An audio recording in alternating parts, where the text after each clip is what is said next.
I like to start with something funny. And I heard about this pastor. He found a small box hidden in his wife's closet. And he opened it up. And there were 6 eggs and 1,000 $1 bills. And he asked his wife about it. She explained how every time he preached a bad sermon, she put an egg in the box. After 35 years of ministering, he felt pretty good about himself. Only 6 bad sermons. He then asked what the $1,000 was. She said, every time I got a dozen eggs, I sold them for $1. We all have things we're believing for, and dreams to come to pass, and problems to turn around. We're being our best, doing the right thing, but we don't see anything improving. And the scripture says it's through faith and patience that we receive the promise. Sometimes God takes us little by little. The promise is going to happen over time, a process where our character is developed and we're learning to trust Him. But that's not the only way God works. He has these moments of favor where He's going to do things fast, a sudden turnaround, a speedy recovery, a quick work. You didn't see any sign of it. You're just going along, being faithful. God stepped in and hit fast forward. He accelerated what you were believing for. You thought it would take years to pay your house off, but one contract, one phone call, and it happened in a fraction of the time. Or it looked like a long road to recovery in your health, long road to overcome that addiction, but suddenly things changed in your favor. You defied the odds. That wasn't luck, that was the God who moves fast, speeding up what should have taken years. See, the same God that will take you little by little at times will accelerate things. You can't explain it, doesn't make sense, but suddenly He thrusts you ahead. And all the circumstances may say it's going to take a long time to get out of that legal problem, or for your child to get back on course, to meet the right person. What you can't see is God has already lined up these moments where He's going to do a quick work, where suddenly you meet the right person. Suddenly the problem resolves. Suddenly your child comes back home. When you're in a waiting season and you don't see anything improving, it's easy to get discouraged, feel like God has forgotten about you. No, stay in faith. Your time is coming. God sees you doing the right thing when it's hard. He sees you being your best even though you've been overlooked. He hears you thanking Him even though you feel stuck. You are showing God that you trust Him. We all go through these waiting seasons, but here's the good news. Those seasons are not permanent. There is a harvest season coming, a time where God will make things happen fast, a sudden shift. You couldn't make it happen. It's the hand of God speeding things up, moving you into your purpose. And the right attitude is, God, I'm going to trust You in the waiting seasons when You're taking me little by little. But Lord, I believe You have these acceleration moments, these times where You'll do a quick work, a sudden breakthrough that thrusts me into my destiny. This is what happened with Elijah. The Israelites got off course and started worshiping other gods. The king of Israel, Ahab, married a woman from Phoenicia. They worshiped the god Baal. They believed Baal controlled the weather, rain, clouds, and sun. God sent Elisha to King Ahab. Chapter 17, he said, as the Lord God of Israel lives, there will be no rain and no dew on the ground for years. Since they had forsaken Jehovah, there was going to be a drought. Of course, water was a necessity in that area for their crops, for their animals. That's how they survived. God told Elijah to not go back home, but to go to the brook Cherith and live there. It's significant that Elijah was in a drought caused by other people's poor choices. He had to leave his home and hide by the brook because someone else did wrong. And sometimes other people's actions have caused us trouble. We're in a drought because they wouldn't do right. But look at how good God is. God told Elijah to go to the brook and He would command the ravens to feed him there. Even though there was no food, no provision, every morning these ravens brought food in their beaks and dropped it off to him. This was delivery before DoorDash. This was God taking care of his people. I always thought the ravens were the food, that the birds came like quail in the desert, where the Israelites ate the quail. Well, Elijah would eat the ravens, but this was different. The ravens weren't the meal, they brought food to him. When you honor God, he will take care of you. Other people may have put you at a disadvantage. They made choices that caused you trouble and heartache. Now you're in a drought. Don't worry, God will have the ravens find you. He'll provide in a supernatural way. You keep doing the right thing. Keep honoring him when others are compromising, taking the easy way out, worshiping other gods. They're not going to stop your destiny. People are not your source. God is your source. He controls the universe. If he has to have birds bring you food, so to speak, unusual provision, uncommon opportunity, he knows how to take care of you. When Elijah declared this drought, he didn't have time to prepare for it. He couldn't run down to Costco, stock up his shelves. This was a surprise to him, an unexpected storm. When you face things that you didn't see coming, stay in peace. God has you covered. He's going to send ravens your way. He's going to have the provision come to you. David said, I was young and now I'm old and I've never once seen the righteous forsaken. When you honor God, you are connected to a supply line that will never run dry. The economy is not your source. Your company, your boss, sure, we're grateful for employment, but they're not your source. Your 401k, your stocks, no, God is your source. He makes streams in the desert. He brought a coin out of a fish for Peter. He brought water out of a rock, manna in the desert. He knows how to take care of you. And this drought went on, not for a month, not for a year, but for 3.5 years. You never read where Elijah complained, God, why did this happen? He wanted to be out ministering, performing miracles, but he's hiding by the brook. Eventually, he moved to a widow's house where she took care of him. He's in a waiting season, a holding pattern. He's not seeing the promise. He's just being sustained. What you do in the waiting seasons will determine whether you get stuck there or you see God step in and accelerate things. Sitting in that drought, no sign of things changing, Elijah said in verse 41, I hear the sound of an abundance of rain. He heard something in his spirit that contradicted what he saw with his eyes. All the circumstances says there's no rain. You're in a drought. Everything is dead. But faith is believing what you're hearing and not what you're seeing. God will speak things to your heart, but there's no sign of it. All the circumstances say you're not going to get well, but inside you hear, I am restoring health back to you. Your business may be slow. You don't see how you can get ahead, but inside you hear, you will lend and not borrow. It looks like your child's never going to get back on course, but that still small voice says, as for me and my house, we will serve the Lord. Now the key is don't let what you see talk you out of what you've heard. You have to believe what God promised you and not what the circumstances are telling you. Elijah went on top of Mount Carmel and began to thank God for rain that was coming, thanking him for something that he couldn't see. He asked his assistant to go to the other side of the mountain to look and see if there were any signs of rain. He came back, no, Elijah, not a cloud in the sky. It's perfectly clear. Elijah didn't say, man, I must have heard God wrong. I don't think this drought will ever end. But we kept believing. He kept praying. He told the assistant to go check again. He went out and came back with the same negative report 6 times. Nothing has changed. Elijah could have let the facts talk him out of it. No sign of rain, been this way a long time. But he had the assistant go check again.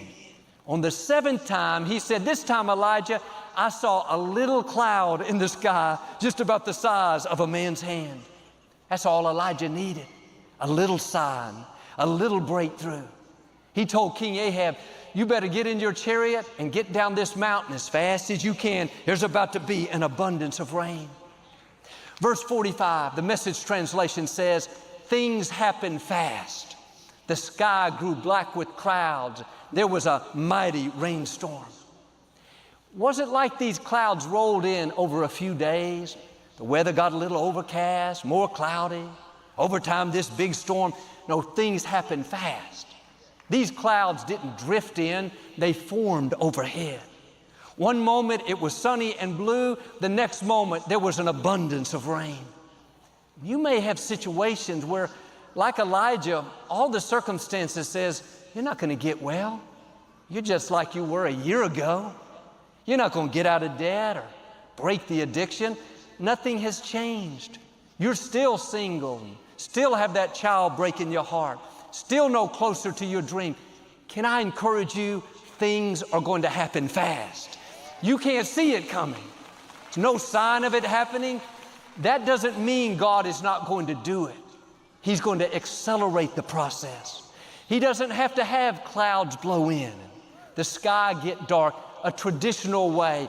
It's going to be supernatural, something you can't explain, a sudden breakthrough, a quick work. 2003, the Houston City Council voted for Lakewood to have this facility, the former Compaq Center. It was more than we could imagine, a dream come true. But while we were still celebrating, the company that owns all the property around this building filed a federal lawsuit to try to keep us from moving in. They said we violated the deed restrictions. Our attorneys told us that it could be tied up in the courts for up to 10 years and that there was no guarantee that we would win. The longer they waited, the worse it was for us. There was no reason for them to try to work it out. We had a building that we couldn't do anything with. I'd already told the congregation that it was ours and people had given funds, and I'd wake up in the night, saying, Joel, you're going to look like a fool. What if you don't win the lawsuit? What if that building sits there for years? We tried to reach out to the other side, but they didn't want to talk. A month went by, 2 months, 3 months, no word. We had this promise in our spirit. We heard abundance of rain, but we didn't see any clouds. No sign of things improving. These are tests. Are you going to give up because the clouds haven't formed? Let the negative reports talk you out of it? There will always be people that try to discourage you and tell you how it's not going to work out. It's too big, it's too late, the report too bad, you're not qualified. Tune all that out. Don't let them talk you out of what God put in your heart. They didn't hear what you heard. Don't expect them to understand. You have to walk by faith and not by what you see. Let what you heard in your spirit overrule what you see with your eyes. Just because there are no clouds in the sky doesn't mean God is not working. Just because your assistant came in, your cousin, your friend, the expert, and said, it's not going to happen. It's still sunny and blue. You'll never get the building, never get well, never meet the right person. They're telling you what they see, but what they can't see is what God is about to do. What God has coming is not going to be natural. It's not going to make sense. It's not something you can put on paper, calculate, plan. God is supernatural. He can bring rain without clouds, healing without medicine, abundance without the training. One day I received a call from our attorneys saying that the other side wanted to meet. Our attorney said it was probably a distraction, just to bring confusion and we shouldn't talk with them. But something down in my spirit said to do it. I knew we were supposed to meet. The CEO of the company walked in and he came right up to me. He said, Joel, I watch you on television every week, and my son-in-law is a youth pastor. I wasn't expecting that. I thought he's going to say, we don't want you here. We're going to fight you every step of the way. But God is working behind the scenes, lining up the people you need, the breaks you need, the favor you need. What He has purpose for your life, no person can stop. No company, no lawsuit, no sickness, no addiction. God has the final say. We sat down and met that day, and about 4 hours later, he told his attorneys, drop the lawsuit and let them have the building. Not only that, they leased us 9,000 covered parking spaces. Looked like it was going to be tied up for years, but things happened fast. God accelerated the process. You don't know what God is up to in your life. Problems that look like they'll take years to resolve, and dreams that seem like it'll take a lifetime. No, get ready, acceleration is coming. God is going to speed things up. A sudden shift, a breakthrough, a healing, a turnaround that you couldn't plan. You couldn't explain it. It's the God who moves fast. And yes, I realize there are waiting seasons and these times where God takes us little by little and we don't see anything improving, but that's not how your story ends. God has already lined up these acceleration moments where He'll do in a fraction of the time what should have taken years. If you're in one of those waiting seasons, my challenge is wait in faith. Wait knowing that God controls time, that He can do things fast. You're not falling behind. One touch of God's favor will put you 50 years down the road. When you know this, there's an expectancy. You're thanking Him for what's coming, and you're believing that something good is going to happen. That's what causes God to go to work. But the enemy would love for us to miss these acceleration moments because we talk ourselves out of it. We let other people discourage us. If Elijah would have listened to his assistant and let that negative take root, he wouldn't have seen the abundance. If he would have let his own thoughts discourage him and reason it out, man, there's no clouds, this drought's never going to end, we wouldn't be talking about him. God works where there's faith. Like Elijah, many of you have been faithful in the drought, doing the right thing when nothing's improving, thanking God when you don't see any sign of it. You are on the verge of acceleration. God is about to speed up what should have taken years. Promotion you weren't qualified for. Your business is thrust to a new level. Your health suddenly turns around. You can't explain it. It's divine acceleration. It's the God who moves fast. This is what Isaiah said in chapter 60. The least of you will become 1,000. The smallest, a mighty nation. This is talking about increase, abundance, God exceeding our expectations.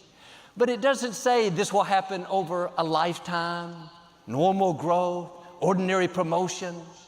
It goes on to say, when it's your time, I will do this quickly. God is saying, I have these moments that I've ordained for you where I'm going to quickly make things happen. You can't reach the fullness of your destiny with just ordinary breaks, gradual promotion, usual increase.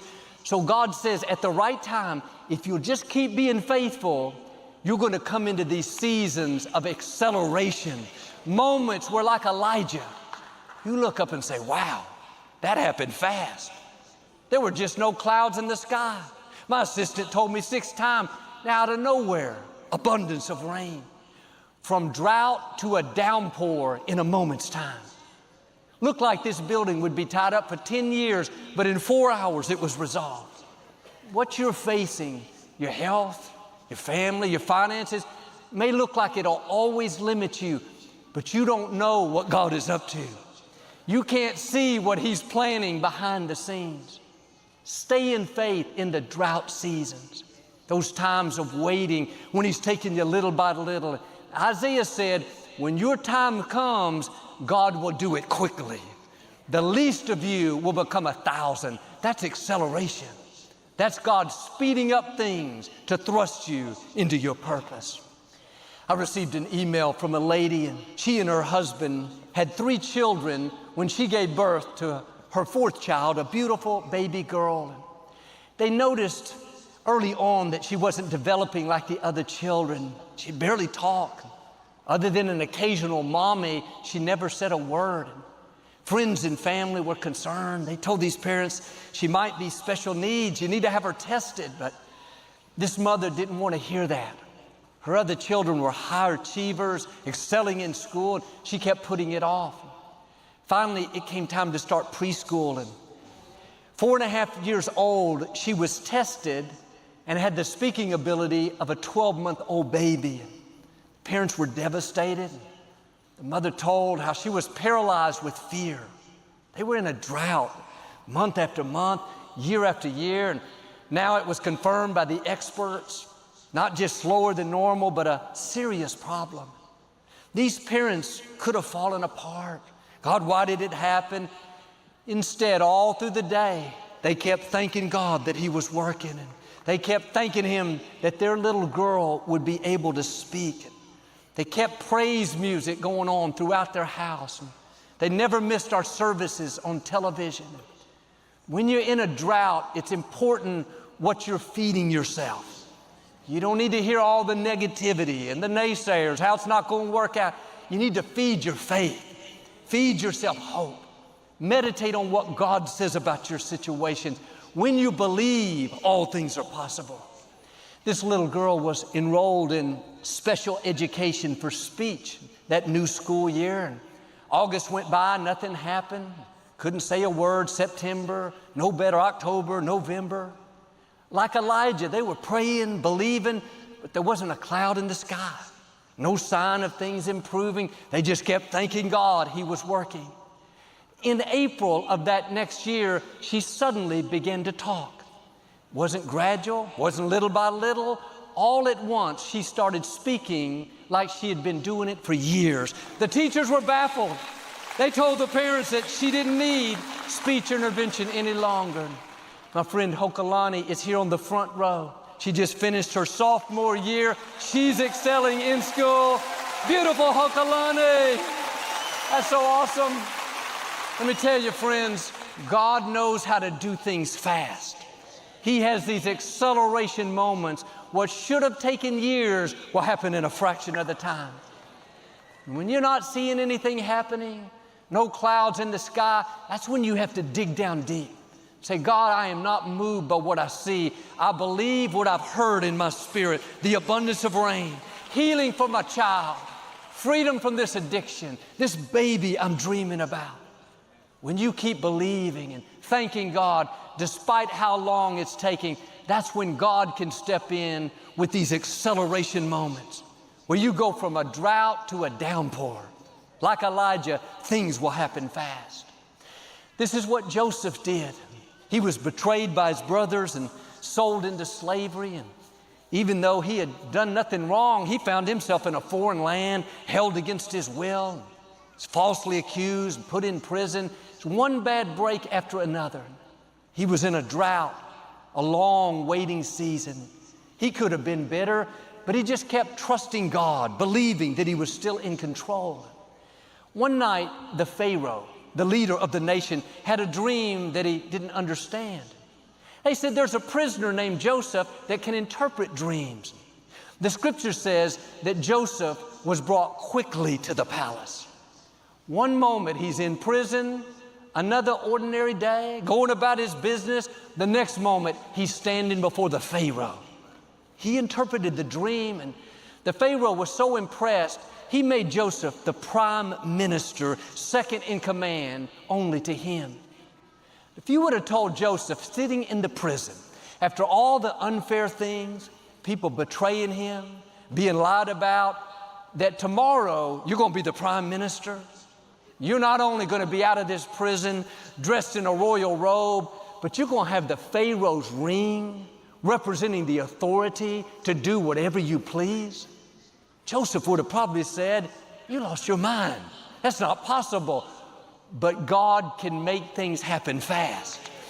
Joseph didn't have to go through a trial, be vindicated by a jury. He didn't have to run for office, have people elect him. God knows how to accelerate your dreams, how to speed things up. What should have taken years, He can do in a fraction of time. You don't know what God is about to do for you. Like Joseph, you've been faithful. You kept a good attitude in the waiting seasons when God was taking you little by little. You didn't see much progress. You didn't complain. You didn't give up on your dream. You passed the test. Now God has some of these acceleration moments for you. Don't believe those lies that you're stuck where you are. It's going to take you a whole lifetime to get out of debt, get well, meet the right person. No, God is going to do things fast. You can't explain it. It wasn't your skill, your intellect, your hard work. It was the goodness of God. Like Isaiah said, taking you from 1 to 1,000, the smallest to a mighty nation. How's this going to happen? God said, when it's your time, I'm going to do it quickly. From a drought to a downpour, and there weren't any clouds. It's easy to go through life being defined by how we were raised, or what we saw modeled growing up, what people have said, or mistakes we've made. We end up wearing these labels: average, not talented, unattractive, too short. This distorted image is keeping us from who God created us to be. How you see yourself will determine how high you will go. And it's possible to live your whole life and never recognize who you really are. The scripture says, before we were formed in our mother's womb, God knew us. Before you showed up on planet Earth, God already decided who you would be. He already laid out a purpose for your life. You came through your mother. She gave you birth, but you came from Almighty God. He gave you life. God didn't create anyone average. He calls you a masterpiece. He put greatness in you. There is potential on the inside that you've not yet tapped into. But if this is going to happen, you can't see yourself as weak, lacking, inadequate. Tune all that out and get in agreement with God. How about seeing yourself as a masterpiece, one of a kind, valuable? Instead of lacking, unqualified, no, I'm equipped, empowered. I have everything I need to fulfill my assignment. Don't let a distorted image of who you are keep you from your purpose. When I was 20 years old, I went to India with my father. It was my first time being overseas. One evening, I was sitting on the beach by myself watching the sun go down. It was so beautiful, almost surreal. Miles of pure white sand, swaying palm trees, glistening blue water. The sun was huge on the horizon, just about to set. I remember the distinct smells, the salt water from the ocean spray, and the smoke from people grilling on the beach, and the marijuana from the hippies getting high. The longer I stayed, the better I felt, but it looked like a postcard. I had never seen anything so magnificent. And the thought came to my mind about how God is such an amazing painter, such an amazing artist. As I was sitting there and just reflecting, thinking about my life, I heard God ask me something, not out loud, but just an impression in my spirit. He said, Joel, you think this is a beautiful picture, do you? I said, yes, God, it's a magnificent picture. He said, what do you think my most prized painting would be? My most incredible creation? I thought about it a moment. I said, God, it must be this. This is beautiful. He said, no, it's not this sunset. Earlier that year, I'd been in the Rocky Mountains, and they were so beautiful. I said, I bet it's the Rocky Mountains. He said, no, it's not that. I thought, what could it be? The Grand Canyon, the Milky Way, the solar system? He said, no, Joel, my most prized creation, the one I'm the most proud of, is you. I thought, me? It couldn't be me. I'm just average. There's nothing special about me. He said, Joel, you don't understand. When I made the solar system, the sun, the oceans, that was all good. I'm proud of that. But when I made you, I breathed my life into you. I created you in my own image. I put my DNA on the inside. Don't discount who you are. Don't let life, people, disappointments convince you that you're just average. Nothing special about you. You have royal blood flowing through your veins. God has crowned you with His favor. He doesn't call the Rocky Mountains a masterpiece. Doesn't call the solar system a masterpiece. He didn't call that magnificent sunset a masterpiece. He calls you a masterpiece. He calls you His most prized creation. Now the question is, what are you calling yourself? If you see yourself as ordinary, not that talented, I don't have a good personality, I'm dealing with these weaknesses. That distorted image is going to keep you from shining. And what a tragedy to go through life and never discover who you really are. Are you wearing labels that are limiting you? Average, not talented, dysfunctional? Who put those labels on you? Who told you that was who you are? Quit letting other people define you and go back to who God says you are. People will tell you you're not good enough, not pretty enough, not smart enough, not talented enough. Why don't you take that label off and put on a new one? Fearfully and wonderfully made, masterpiece, one of a kind, strong, talented, successful. Judges chapter 6, the Midianites had surrounded the people of Israel. There was a young man named Gideon that was hiding in a wine press. He was afraid and intimidated. While he was hiding, an angel came into the wine press and said, "Mighty hero, the Lord is with you." I can imagine Gideon looking around, thinking, who's he talking about? I'm not a mighty hero. I'm afraid. I'm hiding. God was saying, in effect, Gideon, you don't recognize who you are. You're wearing all these labels, insecure, weak, not enough.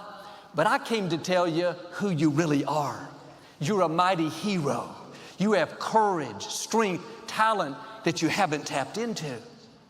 The angel went on to say, you are to lead the Israelites against the Midianites.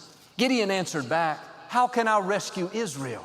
I come from the smallest tribe, and I'm the least one in my family. Here, God had just called him a mighty hero. He just told him he was going to do something great. But Gideon let how he was raised define him. What family he came from, his education, his size, his perception of who he is keeping him from becoming who God called him to be. If the angel were here today, he would look at you and say, mighty hero, the Lord is with you. But how many of us would do like Gideon? Not me. I'm not a mighty hero. I come from an ordinary family. I'll never do something great. I can't defeat this giant. I don't have the courage, the skill, the expertise.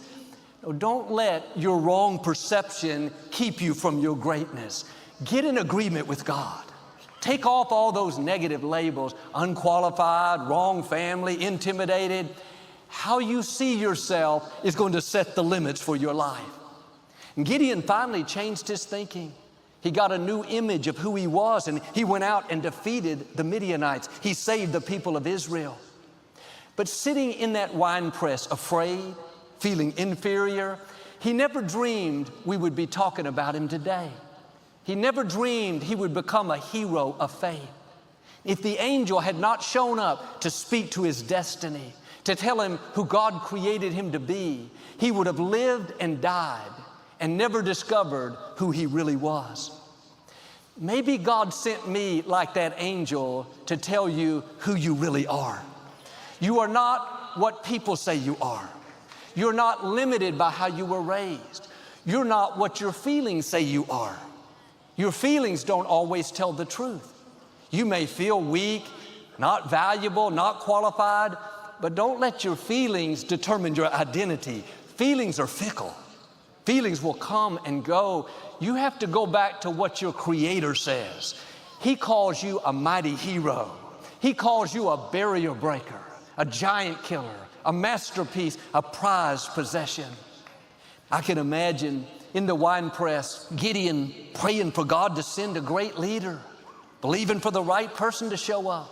God, send us a deliverer. Send us someone strong, talented, with your favor. He didn't realize he was the one he was praying for. He was the answer he was asking God for.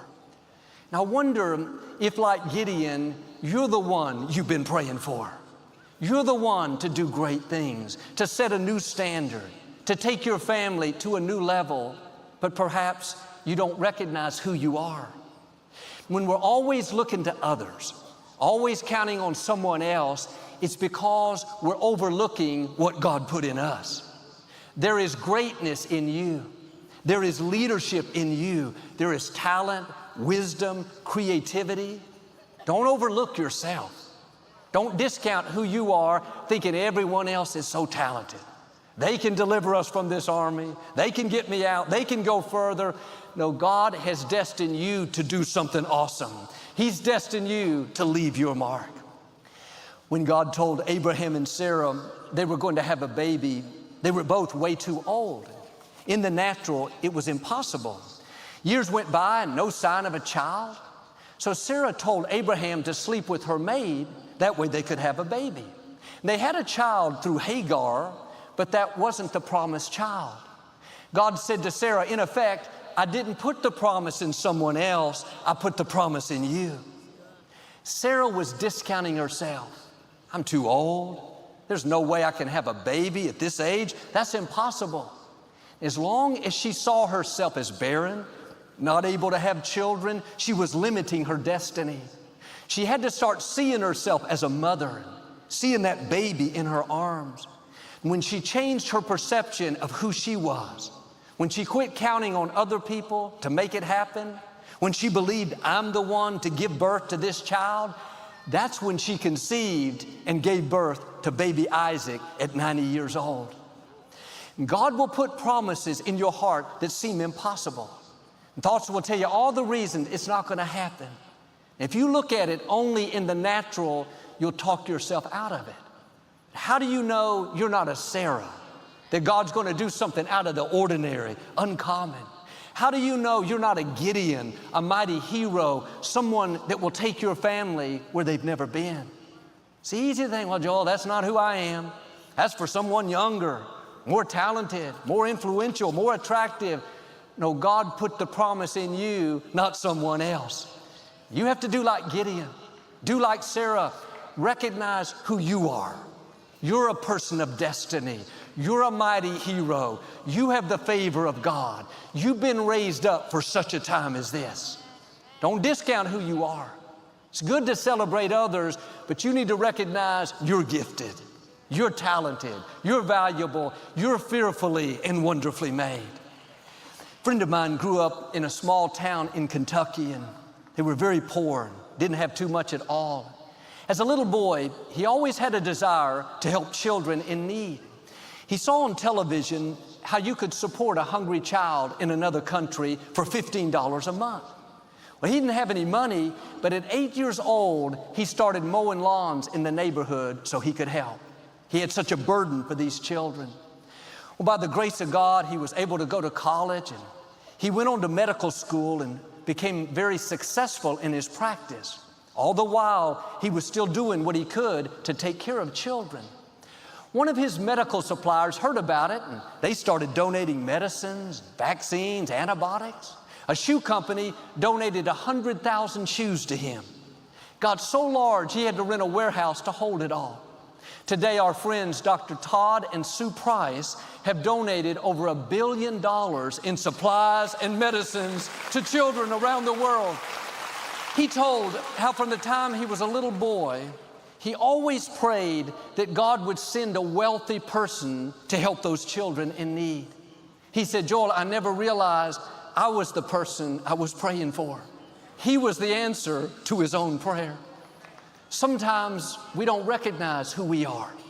We have all this potential, these God-given dreams, abilities, but often our circumstances, other people, our own thoughts tell us we're ordinary. We can't do anything significant.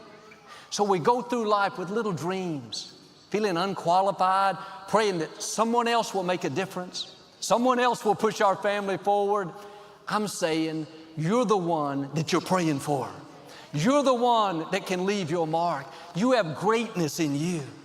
You have ideas, creativity. There is favor on your life. There are doors God will open that will thrust you further. You may not see how it can happen. Every voice says, no, you're limited.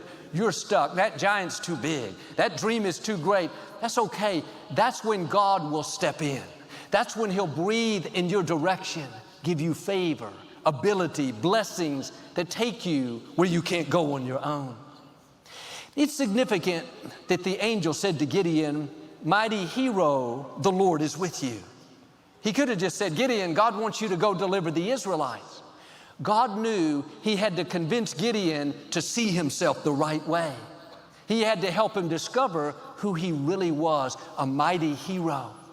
As long as he saw himself as weak, limited, from the wrong family, we wouldn't be talking about him. Don't miss your destiny because you don't recognize who you are. After college, I came back to Lakewood and worked 17 years behind the scenes doing the television production. My father tried many times to get me up to speak, but I didn't think this was in me. I thought I wouldn't know what to say. I can't speak in front of people. I'm too quiet, too reserved. But when my father passed in 1999, I knew I was supposed to step up and pastor the church. I felt it so strongly, but these fears and insecurities came louder than ever, saying, Joel, you don't know how to minister. Nobody's going to listen to you. You're going to get up there and make a fool of yourself. All these voices were trying to push me down, limit my potential, convince me that I wasn't smart enough, talented enough, experienced enough. Like Gideon, I had to make a decision. Am I going to sit here and let my fears and doubts talk me out of stepping up? Or am I going to believe what God says about me, that I'm a mighty hero, that I'm strong in the Lord, that I can do all things through Christ? There was a battle taking place in my mind over who I was going to become. I overheard people talking, he's not as good as his father, it'll never make it with Joel. Was I going to be what people said, what my doubts said, what my feelings said, or was I going to believe I am who God says I am? I'm a masterpiece, I'm valuable, I'm talented, I'm well able. I took that step of faith and never dreamed where God would take me. I thought I knew who I was, but I'm still discovering who I am.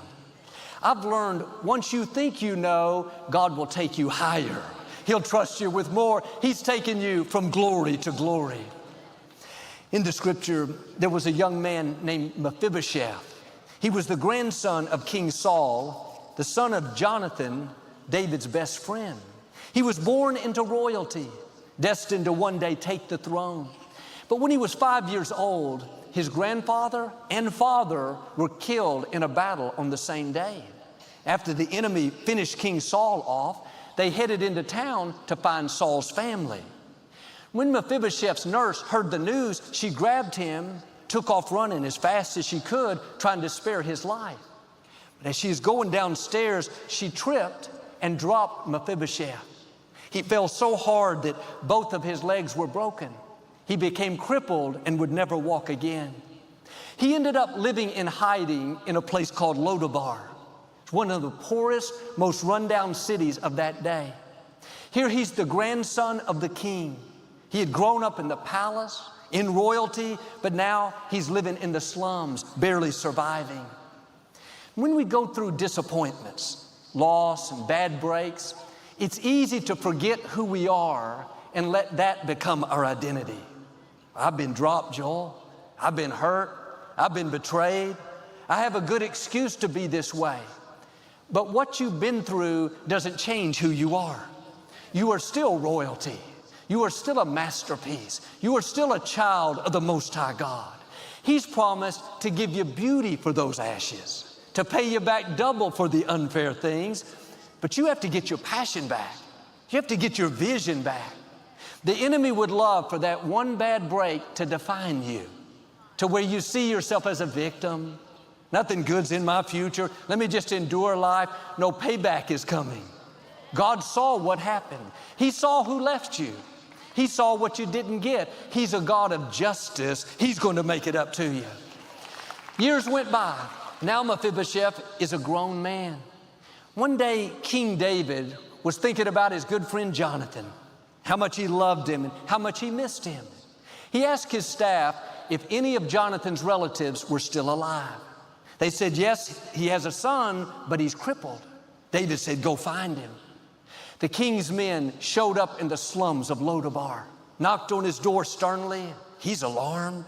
He scoots over and opens the door very slowly. When he sees the officials, his heart sinks, thinking, oh man, they finally found me. I'm in big trouble. The main leader says to him, Mephibosheth, the king is looking for you. Can't walk. They have to pick him up and carry him to the palace. Now you can imagine what's going on in his mind. His grandfather, King Saul, tried to kill David, threw spears at David. He chased him through the desert. They bring him before David. The first thing Mephibosheth says is, why would you even bother with a dead dog like me? Notice how he saw himself. Not valuable, unworthy, a victim. I don't deserve anything. Look what I've been through. I'm at a disadvantage. When in reality, he was the grandson of the king. He was royalty. Just because someone dropped him, that didn't change his name. He didn't suddenly not become King Saul's grandson. The problem was he let life change his name. He let that bad break define his identity. He forgot who he was. I can see him trembling with fear, so worried about what David's going to do. But David said to him, in effect, Mephibosheth, I'm not here to harm you. I'm here to remind you who you are. You're royalty. You're the grandson of the king. Your father was my best friend. From now on, you're going to live in the palace with me. Every night you will sit at my table and have dinner. All the land that belonged to your grandfather, I'm giving it back to you. I can see Mephibosheth wiping tears. His face begins to brighten. He can't believe it. He says, you mean I'm not a dead dog? I'm not unworthy? I'm not washed up? David said, no, that's not who you are. You don't belong in Lodabar. You belong in the palace with me. Had David not told him who he was, he would have spent the rest of his life in defeat and mediocrity. I wonder how many of us, kind of like Mephibosheth, have that dead dog mentality. We see ourselves the wrong way. We've been through disappointments. We've made mistakes. Now we think we're not worthy. We can't expect anything good. Can I tell you, the king is looking for you. God sent me down your path to get you out of Lodabar, to remind you who you are. A masterpiece, a mighty hero, a king's child. There's royalty in your blood. There's a crown of favor on your head. Now get rid of that dead dog mentality and start having a child of the king mentality. Worthy, valuable, blessed, abundant, victorious. When my nephew Jackson was a little boy, just a toddler, my sister-in-law Jennifer, Paul's wife, would take him to bed each night. After they prayed, she would go through this long list of superheroes, telling Jackson that's who he was, just to make him feel loved and valuable. She would say, Jackson, you're my Superman. You're my rescue hero. You're my Buzz Lightyear. You're my Lightning McQueen. You're my Power Ranger. On and on. He would lie there and just take it all in. One night, they got home late, and she put him to bed in a hurry and didn't go through the list. In a few minutes, she heard this voice calling loudly, Mama, Mama. She went rushing to his room. Yes, Jackson, what's wrong? He said, Mom, you forgot to tell me who I am. Too many people have never been told who they are. They've had negative voices playing over and over. They believe the lies. You're average. You're not talented. You're unattractive. You'll never do anything great. No, let me tell you who you really are. You're a child of the Most High God. You're beautiful. You're talented. You're strong. You're successful. You're one of a kind, a history maker, a giant killer, a mighty hero.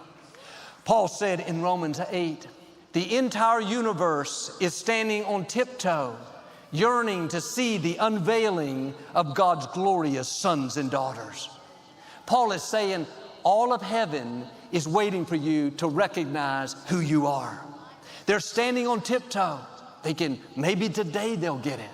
Maybe they'll realize they're a masterpiece. They're a mighty hero, a king's son. Maybe today they'll realize they don't belong in Lodabar, that they can step up to the table, that they're royalty. You want to give heaven something to cheer about? See yourself the way God sees you.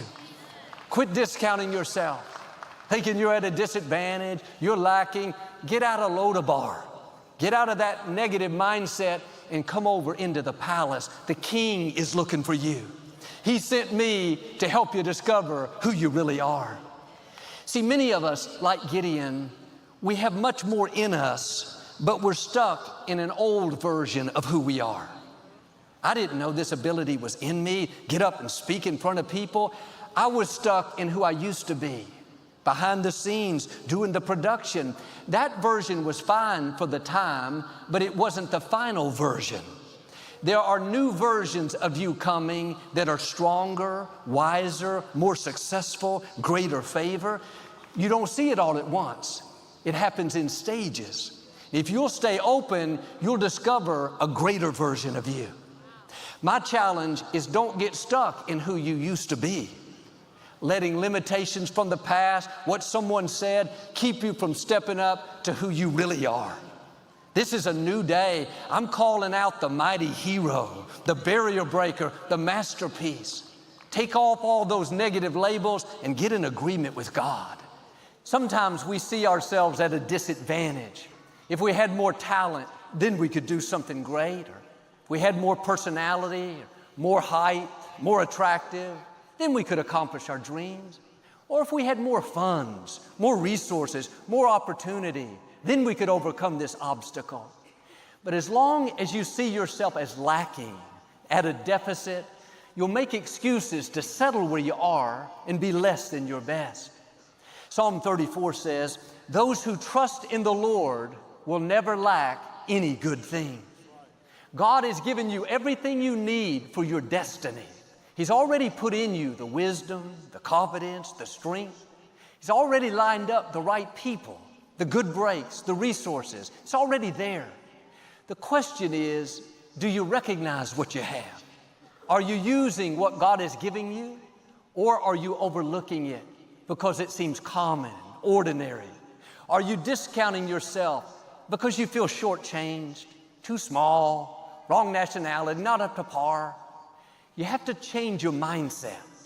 It's not enough to just have faith in God. That's important, but you have to take it one step further and have faith in what God has given you.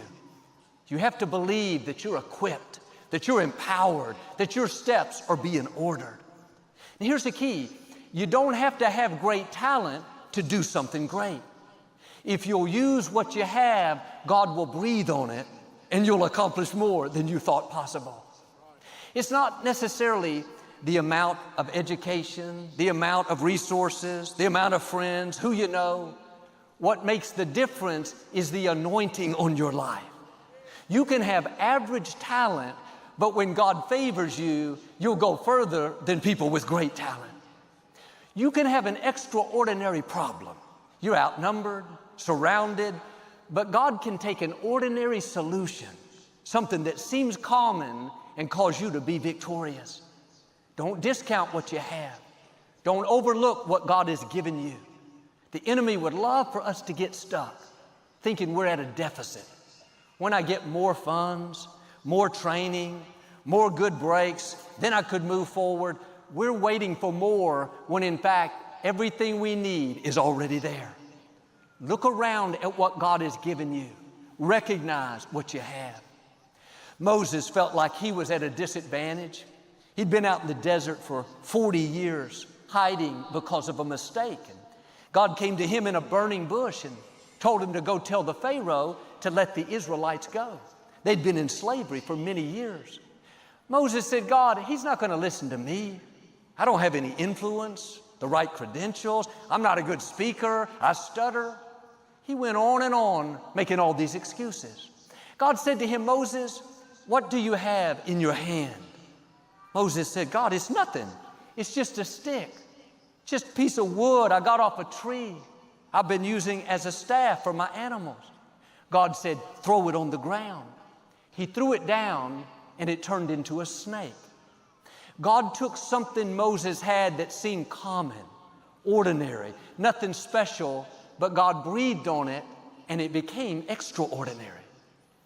There are things that God has put in your life that seem common. Normal talent, normal neighborhood, normal job. It's ordinary to us, but when God steps in, supernatural things happen. When Moses saw that snake, verse 3 says, he was so terrified that he took off running. You would think he'd be so amazed and so inspired that he'd be full of faith. It's just the opposite. God told him to pick the snake up by the tail. Took a lot more faith to pick it up than to throw it down. When he did, it turned back into his staff. God was showing him that he had what he needed. It looked ordinary, insignificant, just a stick. But if it needs to be a key to open a door, God will turn it into a key. If it needs to be a shield to protect you, God will turn it into a shield. If it needs to be provision to fund your dream, God will turn it into a bank. If it needs to be an auditorium to expand your church, God will turn it into a compact center. Anytime you tell God that you're stuck, you're at a deficit, you're lacking, God asks the question, what's in your hand? What are you discounting? What are you overlooking? Joel, I don't have the talent, the training, the connections. I'm limited in my career. Well, just keep being faithful, using what you have. God will take the ordinary and do something extraordinary. You do the natural, and God will do the supernatural. Jesus told his disciples to roll away the stone, and I'll raise Lazarus. Jesus could have rolled away the stone. He's God. He spoke to the storm and calmed the winds. Why did he tell his disciples to do it? It's this principle. If you'll do the ordinary, God will do the extraordinary. If you'll do what's common, God will do what's uncommon. If you'll throw down the staff, so to speak, he'll turn it into what you need. When my father went to be with the Lord, I knew I was supposed to step up and pastor the church, but I didn't feel qualified. I didn't have the training, never ministered before. On top of that, my father was such a great minister. He was strong, dynamic, had a big personality, and I was just the opposite. All those thoughts told me, Joel, you're not enough. You're not like your father. Here's the key. You don't need what someone else has. You're not running their race. You have what you need for your race. Don't compare yourself to other people. If you're focused on what they have, their gifts, their looks, their resources, you're going to start discounting yourself. Thinking, man, I can't speak like my father, or I'm not as attractive as my cousin, or my coworker is so much more talented. If you needed what they have, God would have given it to you. You're not lacking anything you need to fulfill your purpose. And I was tempted to shrink back and feel less than because my father was such a gifted leader. I had to do what I'm asking you to do. I said, God, I don't have what my father had, but I believe I have what I need for my destiny. And I'm not going to compare myself to him. I'm going to take what you put in my hands, my gifts, my personality, my smile, and use it to the best of my ability. And I started speaking week after week, and I didn't really know how to write a message. And I didn't have deep theology. I just talked about the goodness of God and how to live a life of victory. People started telling me, Joel, you have a gift. You have such a good way of explaining the scripture and making it relevant. And that always puzzled me. I would think, what are they talking about having a gift? I'm just up there talking. What felt ordinary to me, God breathed on, and it became something much greater. Never dreamed I'd be a pastor and speaking to people around the world. When you look at what you have, your skills, talents, personality, it's easy to think, this is ordinary. It's just a walking stick. That's what God uses. There's something He's given you that's going to take you to new levels. It's not spectacular, it's ordinary. Don't discount it. Don't go around with a disadvantaged mentality. Use what you have, and He'll take the natural and do something supernatural.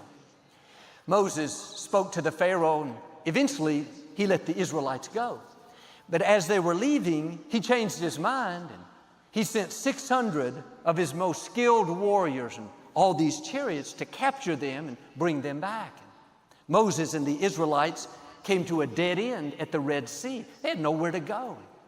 The people started complaining, Moses, why did you bring us out here in the desert to die?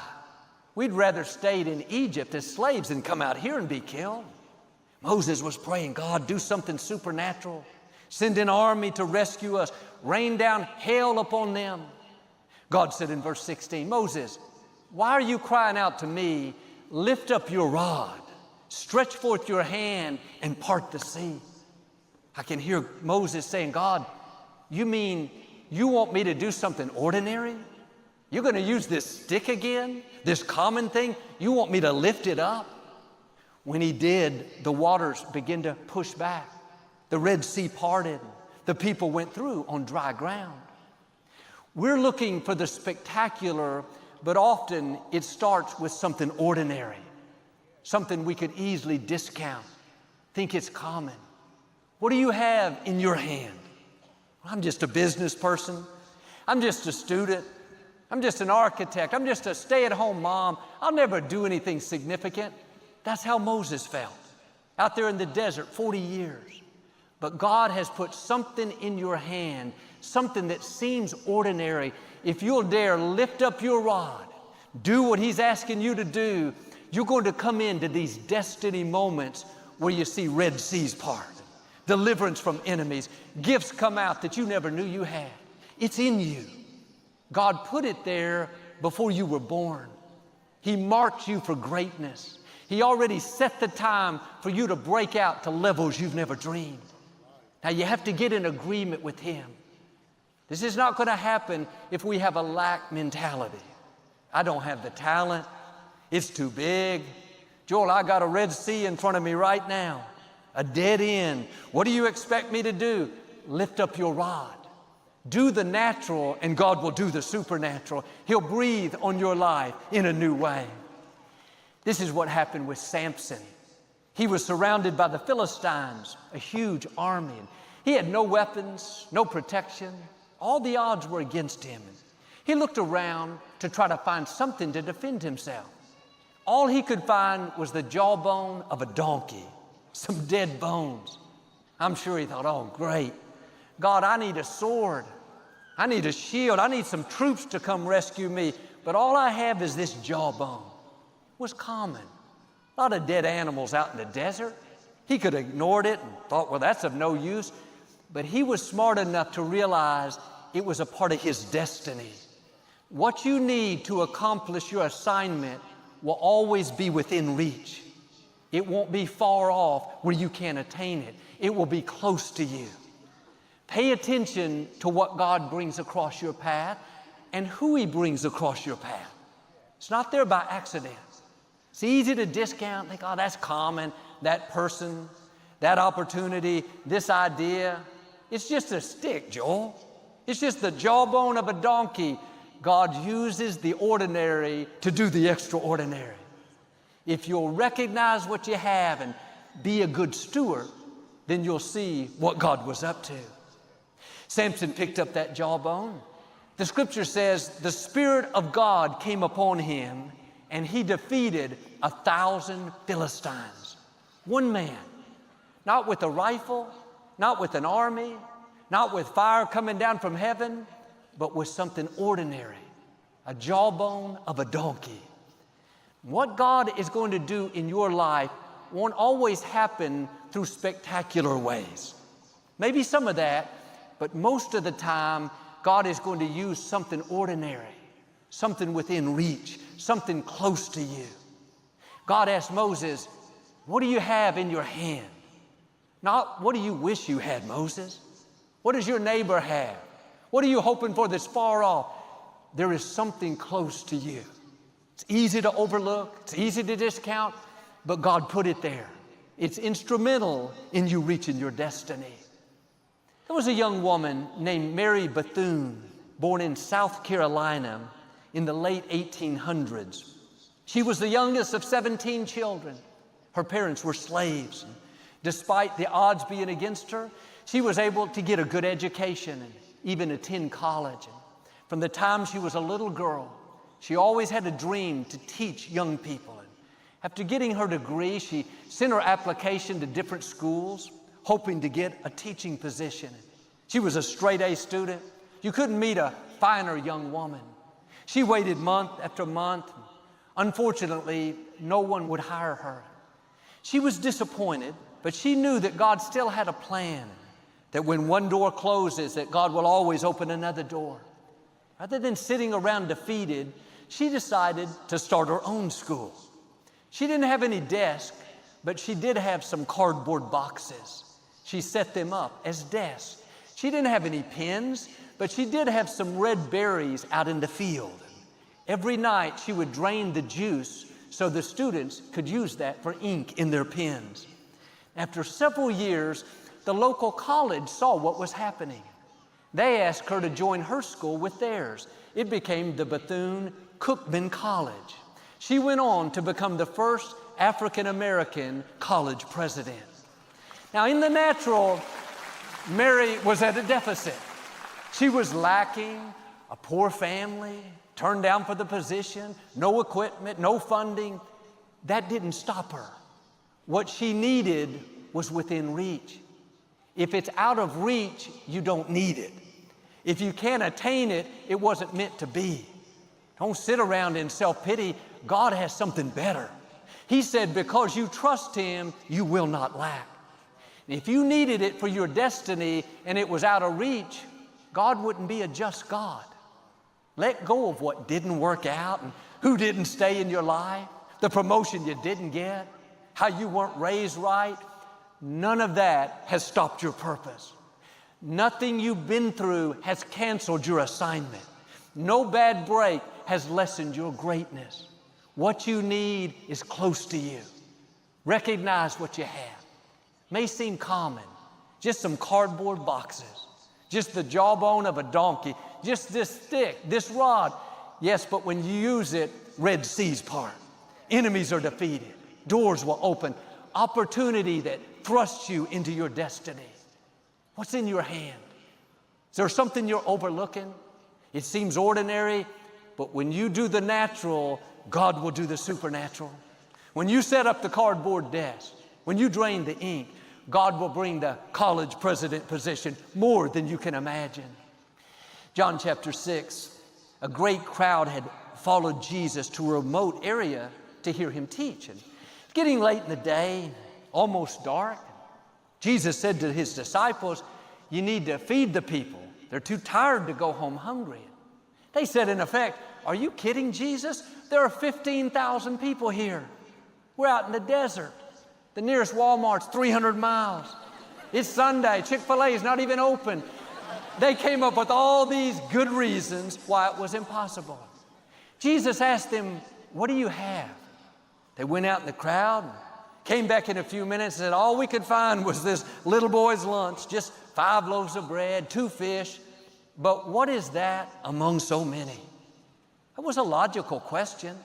What good is this one lunch going to do when we need lunch for 15,000 people? But God doesn't ask you to figure out how it's going to happen. He just asks you to use what He's given you, to not discount it, to not live thinking you're at a deficit, but to believe that He can take what seems small and make something great out of it. Same thing when I stepped up. My mind said, what is this among so many? God, all I have is 5 loaves and 2 fish. We need something much greater, more talent, more wisdom, more training. God is not asking you for what you don't have. He's asking you to trust Him with what you do have, with what's in reach. Joel, all I have is a little lunch. God can take the little and multiply it. I just have a little faith. A little faith can move a mountain.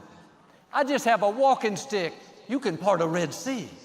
I just have the jawbone of a donkey, something I found close. You can defeat an army. You can beat the cancer. You can break the addiction. You're not lacking. You have exactly what you need. And sometimes on purpose, God will let you be outnumbered. He'll let the door close, let you not feel qualified for the position. He takes that small and breathes on it.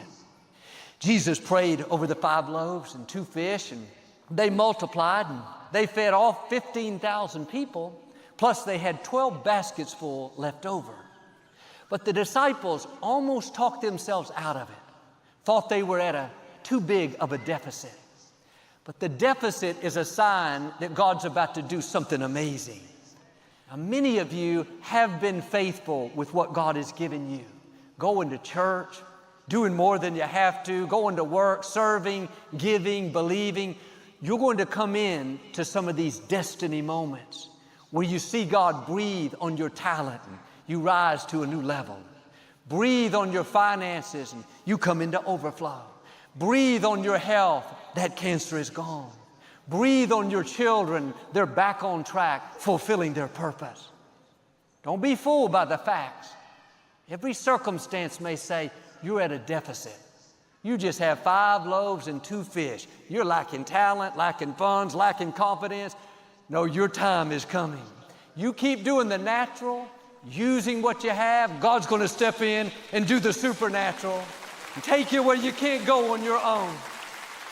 I talked to a man, he's an attorney, and he always had a desire to be in the sports industry, but he didn't know anyone in that field. And he was living in a small town where he was raised and working there. And several times a week, he'd go up to the gym to play basketball. And he'd played with this same group of men for a few years. And one day, this older gentleman asked him what he did for a living. And he told how he was an attorney doing corporate law. But he said, my dream is to be a sports agent. I just don't have any connections. The man said, that's interesting. My nephew is the #1 college football player in the nation. He was just asking me about who I knew that could represent him. I'm going to have him call you. That was his first sports client. His business grew and grew. Today, he's one of the top sports agents in the world. He said, Joel, I never dreamed I would be where I am. Seemed like he was lacking, didn't know anyone, in a small town. Then that one good break, that one connection. You don't know what God is up to. You don't know the doors He's about to open, the people you're about to meet, the favor you're about to see. It may seem like you're at a deficit. What's in your heart is much bigger than you think could ever happen. Just stay faithful where you are. Keeping God first place, being your best with what He's given you. You're going to come into your destiny moments where suddenly the Red Sea parts. You're doing the ordinary and God steps in and does the extraordinary. You're gathering the 5 loaves and 2 fish, not complaining, not discounting it. Then God multiplies it, gives you supernatural increase, supernatural provision. The right people show up, favor that you can't explain. 2 Kings chapter 4, there was a widow that was trying to survive. Her husband had served with the prophet Elisha, but he had passed and he left her some funds to live off on, but she'd used all that up. Now she didn't know how she was going to make it. In those days, if you couldn't pay your debts, they would take your family members and they would have to work for the payment. Well, these creditors were coming for her 2 sons. She was so distraught. She went to the prophet Elisha to explain what was happening. Elisha said to her, what do you have in your house? Verse 2, she answered, nothing at all. She was saying, we're done. It's over. There's nothing here. Then she thought about it and said, wait a minute, nothing except a small jar of oil. Elisha said, that's all we need, just a little oil. He told her to go out and borrow as many large empty containers as she could find. She and her sons went out and knocked on the neighbor's door, and they brought back all these containers. Elisha said, now take the little oil that you have and pour it into the empty containers. That didn't make sense, but she obeyed. As she did, the oil never ran out. God multiplied it. She kept pouring and pouring until all the containers were filled. She went out and sold the oil, paid off all her debts, and had plenty to live on. But when Elisha asked her what she had in her house, at first she said, nothing at all. She discounted the oil. It was too small, not significant. But the truth is, that's all God needed. She was looking on the outside, hoping Elisha would save her. But what she needed was on the inside. It was within reach, in her house, but it was common, ordinary, just a little oil. This can't do any good. I've got a big problem. But when you use what you have, God will breathe on it. And some of us are like this woman. What do you have in your house? I don't have anything, Joel. I'm not that talented. I don't have a good personality. I got an okay job. It's nothing. If you only knew what God can do with a little jar of oil, a little boy's lunch, a little faith, a little talent. God asked Moses, what's in your hand? He said something ordinary. He asked this woman, what's in your house? She said nothing at all. Both times they had what they needed, they just didn't recognize it. Moses had a rod that would part a sea, a stick that we'd be talking about thousands of years later. This widow had a little jar of oil that would sustain her for years until the famine was over. What's in your hand? What's in your house? What you need is close to you. It's within reach. You are not lacking. You are not at a deficit. You are in position to see the hand of God do something supernatural. Now do your part and give him the 5 loaves and 2 fish, even though it seems insignificant. Pour the little jar of oil. Lift up your rod. Small acts of obedience lead to great miracles. No more thinking, I'm at a disadvantage, I'm lacking. Turn it around. I have everything I need. I'm equipped, empowered, and anointed.